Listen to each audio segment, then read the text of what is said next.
පහු වෙනකොට කොහු වෙනවා. ලබන මාසේ උනත් පළාත් සභා මැතිවරණය පවත්වන්න පුළුවන්. ආණ්ඩුවේ ඡන්ද පදනම 124.7යි. පුංචි ඡන්දයෙන් පස්සේ තමයි රණවිරුවට සෙබලා කිව්වේ. මුතු කුඩයක් කැඩෙන්න භික්ෂුන් වහන්සේලාට ගැව්වේ. වසර 37ක් පුරාවටම කොටි ත්‍රස්තවාදයේ සමග යුද්ධ කරද්දී කිසිම මැතිවරණයක් ත්‍රස්තවාදයේ නිසා කියලා කල් දාන්න අවලංගු කරන්න කටයුතු කළා නැහැ. එවැනි පසුබිමක මේ දිට්ටුවා කුණාටුව නිසා පළාත් සභා මැතිවරණයේ කල් දාන්න සිද්ධ වෙනවා කියලා පළාත් සභා අමාත්‍යවරයා ප්‍රකාශ කරනවා නම් ඊටත් වඩා තවත් විහිළුවක් නැහැ. 2018 පළාත් සභා මැතිවරණ පනතට ඉදිරිපත් කළ සංශෝධනයේ අහෝසි කෙරෙන වගන්ති 3ක සරල පනත ගෙනාවොත් ලබන මාසේ උනත් පළාත් සභා මැතිවරණය පවත්වන්න පුළුවන්. කුඩා දරුවෙකුට උනත් තේරුම් ගන්න පුළුවන් මේ සරල කාරණය මහාචාර්ය චන්දන අබේරත්න ඇමතිතුමාට තේරෙන්නේ නැත්තේ ඇයි? නොතේරෙනවා නෙවෙයි. මේ අය පළාත් සභා මැතිවරණේ තියන්න බයයි.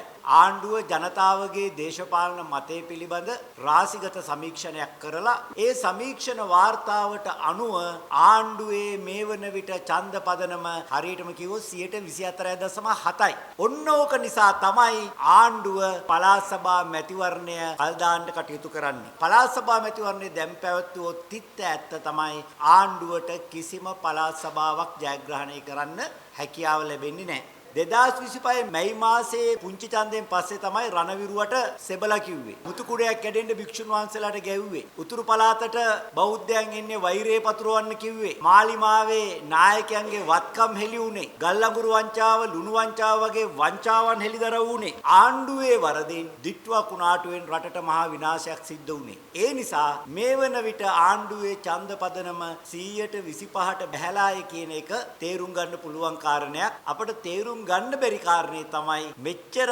අසාර්ථක මෙච්චර බොරු කියන ආණ්ඩුවක් සමග තවමත් 125ක් ඉන්නේ ඇයි කියන එක විතරයි.